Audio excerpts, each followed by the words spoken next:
I sit on a council of 13 people that take orders only from the Rothschild Tribunal in London, which they claim they take their orders directly from Lucifer. I was the manager of Zodiac Productions, which Zodiac Productions' name's been changed since then. I'm not even sure what they call it now, but it's the largest music conglomerate in the world. It owns RCA Records, Columbia Records, Motown Records, owns almost all the concert booking agencies in the United States. And that's not even the name of the company that owns it. The name of the company that owns it is Brenner Enterprises, and Brenner Enterprises is owned by Chase Manhattan. Chase Manhattan's owned by Standard Oil, and Standard Oil is owned by the Lords of London. You can track it on back. You kind of get the idea after a while. But I was the managing president of Zodiac Productions. It's one of my jobs as being one of these 13 people. Thus, I got to know many of the people who produce music and sing the music and play the music that you play. Now, one of the closest friends that I got during that time that I obtained was a man named David Crosby. Crosby, Still, Nash & Young. I saw David the day before Christmas last year, talked with him. I got him away from this witch that he had with him. He told her to go shopping. We were in West Hollywood, and I was witnessing around to people I knew. We went off in this store, and we started talking. I said, David, I'd like to ask you a couple questions.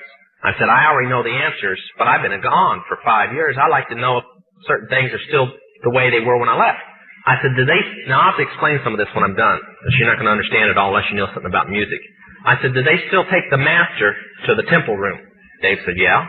I said, do they still have the coven conjure demons into the master? He said, of course. I said, now, I got to know something. What's the main reason for rock music? He said, come on, Lance, you know what the reason is. I said, please, David, I don't want to guess. Tell me what the main reason is. He says, the same as when you were in, so that we can play spells on people that we couldn't cast spells upon. I'll explain what that means in a minute. I said, okay, one last thing. I've been hearing that you must be an initiated witch now to get a record contract. He said, that's right. He says, many of us that weren't total witches have to be witches now in order to produce music. I said, thank you. The master is a tape about as big as the top of this podium that looks like an overgrown 8-track that the album is cut on and is placed in a machine that produces and presses the records and the 8-tracks and cassettes that you buy. After it's been recorded, it's taken in. This is why a master's cut months in advance before it's released.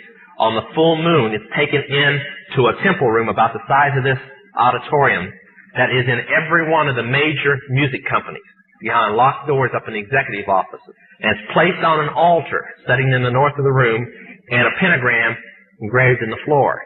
And 13 hand-chosen witches and wizards in a coven come in and conjure a principality or a power up, usually Regia or something like that, and order him to tell the demons under him to follow every record and every tape coming off of that master.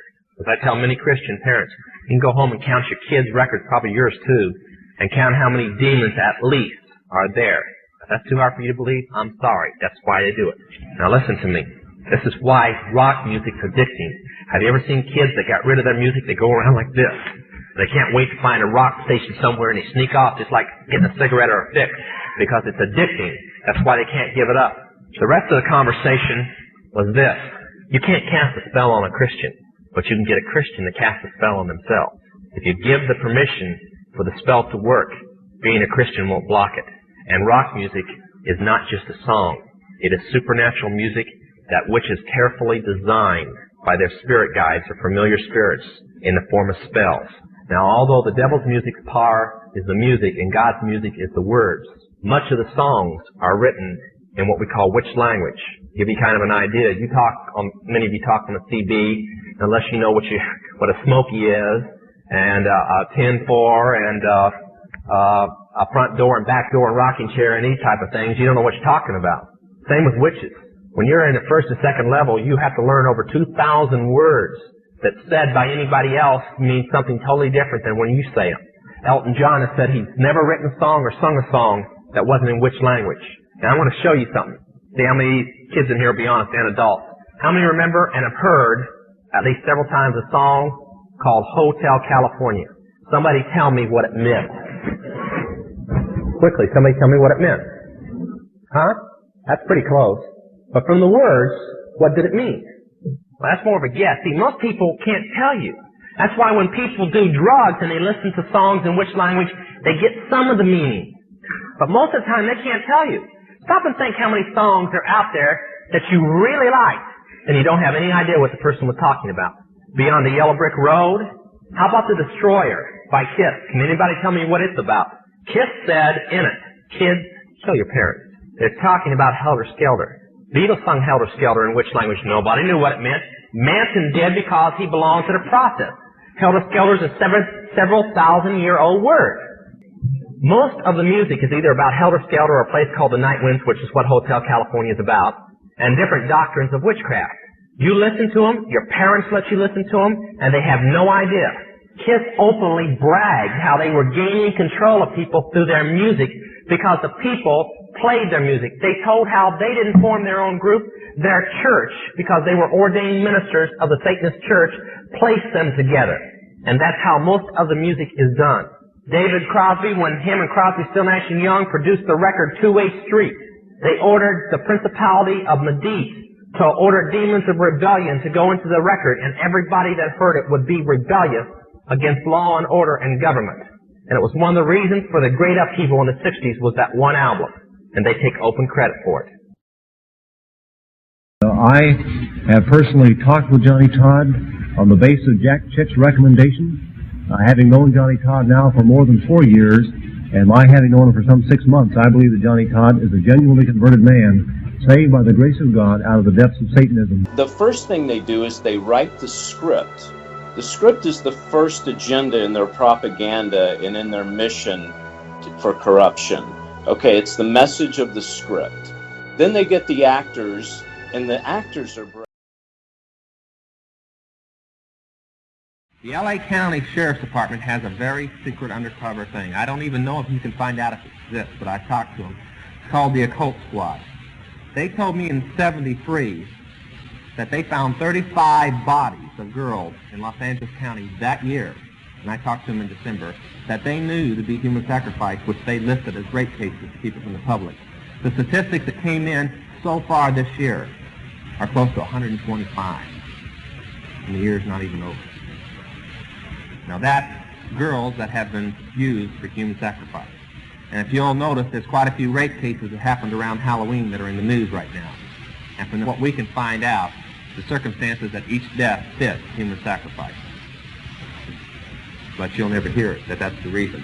We turned in 4 different people that were responsible in the area that I knew about to the Los Angeles County Sheriff's Department, and they arrested all 4. They got convictions, and in every conviction they listed it as rape, killing, and they knew better. Of course, they don't sell Ouija boards in most of them, in the serious ones. They call it a Christian instrument. They say Christians are the only ones stupid enough to use it. Witches know that the devil runs it. They know more than some of the Christians.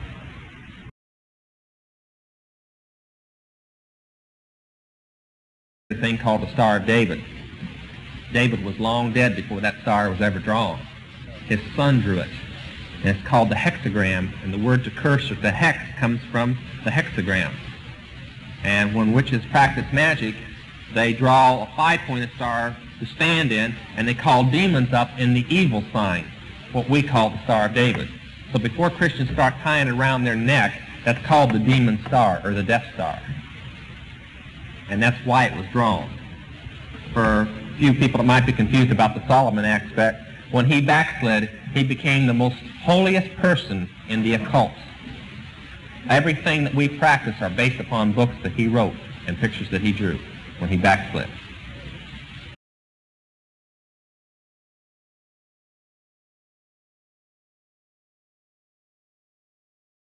I was told by a bunch of Christian people across the United States in every city I went to, you got to go see this movie. There's no sex, there's no violence, there's, you know, it's just an old kind of, how would you put it, I can't think of the guy in the 30s that was a sequence in outer space movies, Flash Gordon type picture. So I went and watched it. It used words and beliefs that are the innermost beliefs in witchcraft. They're not even the ones spoken of in the open. And witches don't call it witchcraft. They call it the Force. It's called Star Wars.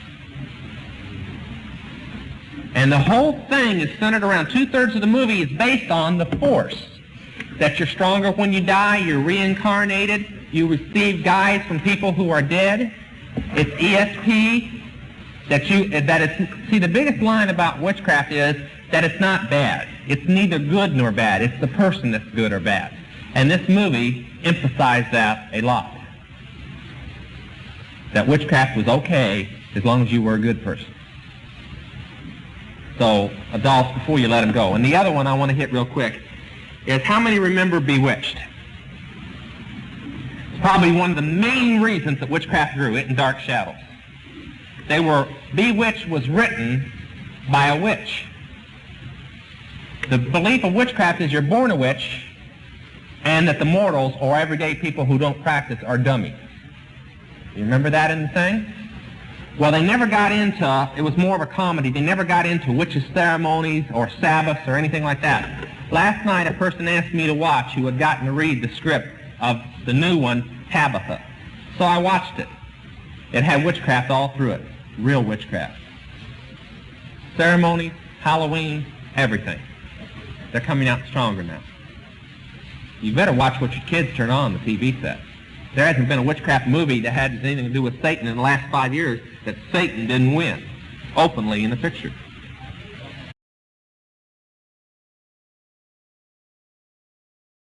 During the Halloween season, the goblins, the ghosts, the witches, the stuff they cut out, she understood. She says, oh, well, Thanksgiving and Christmas is coming up. She understood. Halloween had absolutely nothing to do with Christianity. Christians shouldn't even touch it with a 10-foot pole. It comes from the word shaman, which means the day the dead come back and talk. It was invented by witches, capitalized on by the Catholics, but nothing in it has to do with Christians. Nothing. Who wants to celebrate a day that witches sacrificed thousands of people throughout the world on? Yes. White magic and black magic is a Catholic term. When they were burning people at the stake for being witches, they wanted to protect themselves that practiced it. So they invented the term white witchcraft or white magic and black magic. Witches, in their books, will tell you that it doesn't exist, as it was mentioned in Star Wars. And yet, when they're trying to convert a Christian, they will say they're white witch and not a black witch. And yet they'll tell you in their books it doesn't exist, which means they'll say anything to convert you. But there is no such thing. The devil is evil, and you can't whitewash him or anything he does. You can call it ESP, but it's still witchcraft.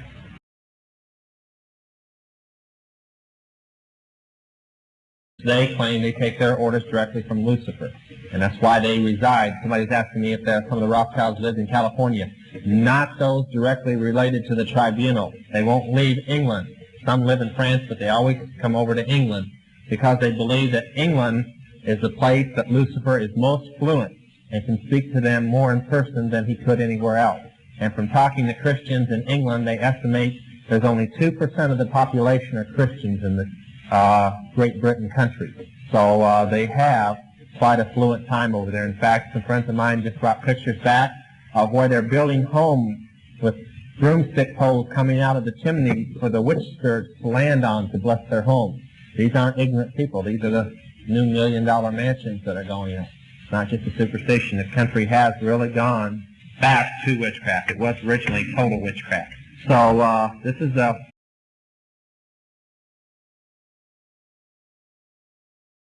political atmosphere. It's been called by many people the Illuminati. Witches call it Mariah. In the United States, it's called the Council of Foreign Relations. It has many, many names wherever you go. I met Dr. Rasmussen because he had come across it through the Masons. I've met people who have come across it through political things, through financial and banking, and wherever people have seen it, they have thought that's exactly what it was. It was either in one of those realms. I came out of a realm where I knew better. I came off of a council that was in charge of dishing money out and political orders. In my area, I had 5,000 covens. That meant I had 65,000 priests and priestesses. That wasn't the congregation. That was just the ministers. I saw a movie by Hal Lindsey on the occult where he said he believed there were 5,000 witches in the United States. There are 25,000 witches in Los Angeles City alone. So he was way under short. From the statistics that we are seeing right now, it is the fastest growing religion in the United States and definitely in the world. And the reason it is doing this is because it has its financial power, and it's because the Christians, most of them, do not know their word and therefore are afraid of it, and therefore do not witness to the people that are in it. And we have not had much success in the last couple of years because they have stepped up the death threats within the occult for people leaving. It's like a Berlin Wall.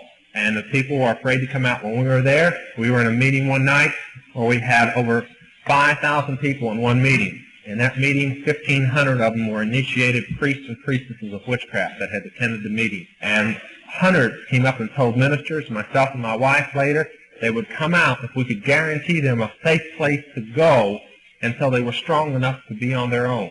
We didn't have such a place. We're trying to prepare such a place now. And if you're interested in helping in such a place, get with Dr. Rasmussen when he comes back from this trip. Communicate with him your desire on this, since he will be one of the few people who will know where this place is and be able to send people to it. It will be completely hidden and secret. We had one once before in Phoenix, and 3 people were killed there one night because some pastors interfered with the security of the place, and the occult was watching, and they came in and machine-gunned to death 3 girls and wounded the worker. The girls were ages 15 to 18. They do not play games. And this is why we tell the young people, don't go. Because they'll tell you to come in, it's nice, it's loving, it's a brotherhood, and you get in, and once you're initiated, you find out it'll cost them $10,000 if you try to leave, but they'll spend it. That's the minimum bounty they put on anybody's head getting out, and they don't care how young they are. So it's not a game. It's a real world out there. So, that's some quick background, a few words to the young people. I'll just take, like we did this morning, the questions and answers. Many of you were here, and I know you have questions and answers from this morning's service. Okay, since you asked that question, I wanted to do something this morning I forgot. If you will take out some pencil and paper, a few of you, I'm going to give you some facts. You know, we hear a lot of things rolled out.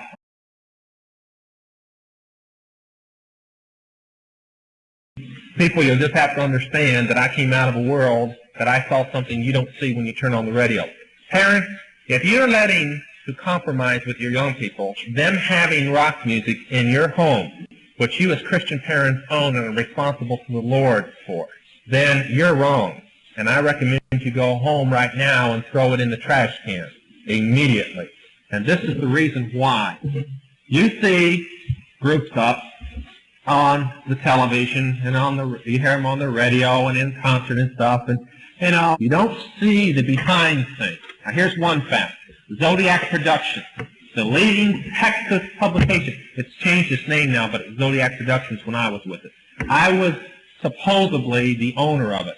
The occult owned it. And it was the leading source of concerts in Texas. Its office was in San Antonio. Because I was supposedly the owner, I met most of the groups in existence then. There are a few that have come out since then, but it's still the same type of thing. Almost all of them believe openly in the occult in one way or the other. Most are into Satanism. Now, how many Christian young people remember from Billy Jack, One Tin Soldier, the song? A few of you? Okay. The group you heard on the radio called Original Cast. They always said it was done by the original cast. The name of the group that was the original cast is Coven. It was led by Tom Laughlin's daughter. Tom Laughlin played Billy Jack, his wife, his son, David, who produced it, and both his daughters are into Satanism. In fact, they produced the only 8-track out on a complete Satanist step-by-step ceremony done by Coven. And that's the group who did One Tin Soldier. And I've seen all of the movies except the new one that's coming out, and every one of the Billy Jack movies are anti-Christian, pro-occult. The Trial of Billy Jack dealt with demons and had more ceremonies of witchcraft and Satanism in it than it had anything about a trial of Billy Jack. And it was constant step-by-step ceremonies. It was reincarnation. Familiar spirits entered his body in the first Billy Jack and spoke to him, if you remember. Over and over, it came through. Now, that's one group. Rolling Stones. Mick Jagger has told openly, over and over on television, I don't know where our Christian young people were when it was going on, that when he was in jail before the Stones was ever formed, he sold his soul to the devil. That's impossible, but he did it anyway. He sold his soul to the devil to become the leading rock group in the nation, plus get out of prison. He is the leading rock group in the nation, in the world. He has wrote songs praising the devil. And I know the devil gave it to him because the devil always thinks on himself. And in one song that Jagger wrote, he said, "It's not that I fool you who I am." Everybody knows who the devil is. It's the nature of my game that's confusing you. And this is the way it is with Satan. See, we've got a little set of rules that Satan's supposed to obey, but he don't obey it. It's like the Illuminati. They own countries. They don't pick sides in a war. They cause a war and put both countries against each other, even though both countries belong to them. They don't have sides. They have a purpose. Satan has every religion except that which is under the blood of Jesus. That's where the confusion of the game is. We try to rationalize things good or bad, and we can't do that. We rationalize things Jesus or the devil. That's where you draw the line. But Jagger over and over, and that goes with rock music too. Don't try to rationalize it good or bad. It's bad. Now, I want to give you an incident that will kind of sum it up. I did meet most of them. Most of them were in the occult, but most of them were on drugs. Now, I want to say something real quick here. How many remember a group called Bloodstone, or Blood Rock, I think it was? DOA, the song DOA. They did this song while they were on acid. They got the words. I talked with a guy, he said a demon, well, he didn't call it a demon, he called it the spirit of this girl that he knew that had died in a car accident. It was a demon impersonating the girl. Appeared to him and gave him during this acid trip the notes, the words, and everything. They filed it with a copyright lawyer. The day after the copyright lawyer filed it, another group came in that was well known at that time and filed the same song, note for note, word for word. And when I was in the occult, I thought it was interesting enough to check it up because I wrote for an occult newspaper and I put the story in the paper. They got it the same way, on an acid trip, the same night, from a demon imitating a spirit of somebody they had known that had died. Most rock musicians get their music while on drugs or from spirit guides, which are demons. That's what your young people are buying and paying for. Now, I'll give you something supernatural you can file away if you don't want to receive it or take it home and get in the Word and see if it's possible. When witches write a book, they cast a spell over the book so it'll sell. And they order a demon to go into every copy that comes off the press. So when you own a book on witchcraft, you have a demon residing in your home, free of charge. The musicians who do the music that are in witchcraft do the same things to the record albums. The same thing. So when you see that friendly little album spinning on your thing, ask yourself, was the musician a witch? Did he cast a spell over the album that the devil would have a pact in my home because I owned the records? There's more to it than records and books. And this morning, you remember I gave the text, and I meant to get into this end because it fits the text. Your warfare is not physical, it's spiritual. And every Christian should memorize Ephesians 6:12 and stand on it. Look beyond what you see with these, and look and know that the devil has got, thousands and thousands of years of experience. And unless we think with the mind of Christ, he's going to walk all over us. And that's why you stay under the blood. A young man came up and asked me today, can a witch cast a spell on a Christian? He can cast it on any Christian that's not living the life. If you want to fence straddle, you're a wide open target for any witch in the world. If you want to stay under the blood, and you want to walk the line and be within the Word and within the Spirit of God, and wear the full armor of God, then you're going to be fine. Well, I think all of us know what it means when we come to church and sit in the service and then go out and live like the devil all week long and think we're immune to anything of the devil. If you're going to live in his territory, he's going to live in yours. And that includes the rock music. I was a little long on that question, but I cannot miss the rock music. The main reason that young people go into witchcraft today is through the music. As I've told people, rock music didn't come out with Elvis Presley. It's thousands of years old. If you take it away, witches can't do witchcraft. They can't function without the music. It's a third of their power. You think about it. Many modern churches know who their source of power is anyway. Yeah.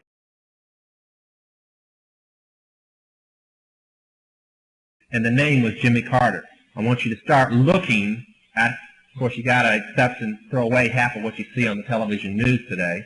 I recommended to Christians in last year that they buy a shortwave receiver and receive news broadcasts throughout the world. You'll find out in 30 days you missed 2/3 of what really happened. But you also find out the Lord's really close after listening. I would say, because of facts I heard when I was in witchcraft, don't just look at obscene religions like Scientology, Jehovah's Witness, Mormonism. Look at even Christian churches within Bible-believing denominations. There was a couple, quote, Jesus people, garbage churches, that began a few years ago in L.A., Costa Mesa, and so on. They had a few hundred kids.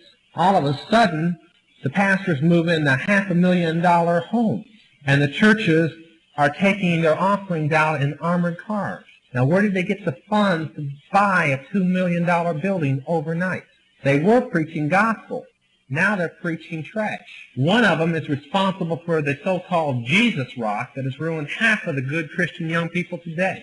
Now, I never speak against anything unless I go check it out. And I went down to Costa Mesa and I saw something that bordered witchcraft on their open concert night at Calvary Chapel on Saturday night. There were people shoving and beating on each other just to get a seat in that place. And they turned hundreds away. Nothing was mentioned about Jesus, and a homosexual was leading the service. And you had to have been blind not to see it. And it was a total acid rock type concert in the name of Jesus. Now, that's the same group that puts out all your love song albums and all this stuff that people listen to. So I try to warn as I go along things that we have found out. It's up to Christians. It's like Paul said, if you think meat's not a sin, eat it. And if you think it is, don't eat it. And if you want to buy what I'm saying, I think your walk will get a little stronger. If you want to keep on listening to stuff, I can look at Christians and tell how strong they are in the Lord and where they're walking with Him by the type of music they're listening to. And then I'm this way. If I find something in my life that I don't want to give up, I'll usually give it up because, you know, it's that simple. When you don't want to give something up, the devil's usually trying to get you to hang on to it. No. All right, the question is, can a demon possess a Christian? No. Can a demon influence a Christian? Yes. Yes. I was saved, born again, 2 weeks, and trying desperately to make it before the other ministers in the Baptist church I was at decided that I was never going to make it unless they got what I had invited in me in witchcraft out of me, because it was still there. It had lost control. Before, I couldn't do anything it didn't want me to do. But from the time I accepted Jesus, that broke the control. But it had influence in my life still that had to go. And for those that have been on drugs and those that have been in the occult, and there have been a few that have come up and told me so, they'll probably bear witness that they have. This is what I was talking about earlier, the withdrawal. A lot of it went when I went through the occult withdrawal, which is worse than drug withdrawal. It is tremendously worse. A person that has come out of witchcraft, that has been in it strongly, and demon worship in particular, can be 1 minute just sitting there really talking about the Lord, quoting Scripture, and the next minute knocking anybody down between you and the door. I've seen them claw up the wall with their bare fingers trying to claw out of the room they were going through a draw-in just to get out, because the force on the other side was calling them back to them, the other witches. This is what they do first. Then if they can't get you back, then they try and kill you supernaturally. That don't work on a Christian, so they try and... It was really funny. Most witches had given up the aspect of trying to kill me supernaturally shortly after I was saved. This is how they tried first. I went to Minneapolis, and they hadn't got the message, evidently. So they started casting spells, which didn't work at all, but you could feel them in the air. And then, when they found out that didn't work after a week, then they took the bullet. But they hadn't got the message yet. But they're slowly learning they can't cast on a Christian if the Christian is sold out. I'm sure a few people know there's those that have Jesus as Savior, and then there's those that have Jesus as Lord. Yes. My wife was saved in a meeting a few years after I was saved, and her title was Lady Diana. That was her witch name. She was the state high priestess. She ruled everything in the state of Ohio that was in witchcraft. She was also the witch queen of one of the denomination or brotherhood, the Watchers. On a scale in this country of maybe 1 to 25, she was probably the 10th most powerful witch in the United States after my salvation. And she has close to $50,000 on her head because she's come out, not because she married me, just because she got saved. And we took her into a rehabilitation ministry, and then later we started dating and we're married and so on. But she does a fine ministry. Right now she's just about ready to deliver a baby. She thinks she might even have it today. So she's not exactly ministering lately. Yeah.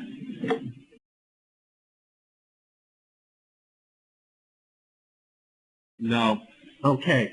Let me take about 5 minutes here. The question is human sacrifice practiced in witchcraft? I have to be kind of careful since a police officer is present here without incriminating myself or something. But one of the books most interesting that proves it, I'm saying this for witches that are present, not the Christians, leave it alone, is the Aleister Crowley library, where he was involved in human sacrifice and he was a master magician or witch. or wizards, whatever term they want to use. So it does go on. And in fact, to become a 6th level witch, you must perform it. It's just like when they tell, now this is for the women, not the men, when they tell the young girls getting into witchcraft that homosexuality has nothing to do with witchcraft. In order to become a high priest, the girl must be bisexual. She must perform a bisexual act. So see, every level you go to, they tell you a different story. And they tell you that people aren't ready to receive it yet.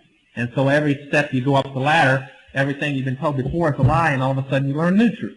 The only type of witches that are kind of ignorant, there are a couple of them here today, are the self-proclaimed witches, the ones who are practicing outside the organization on their own, and they think they know it all, you see.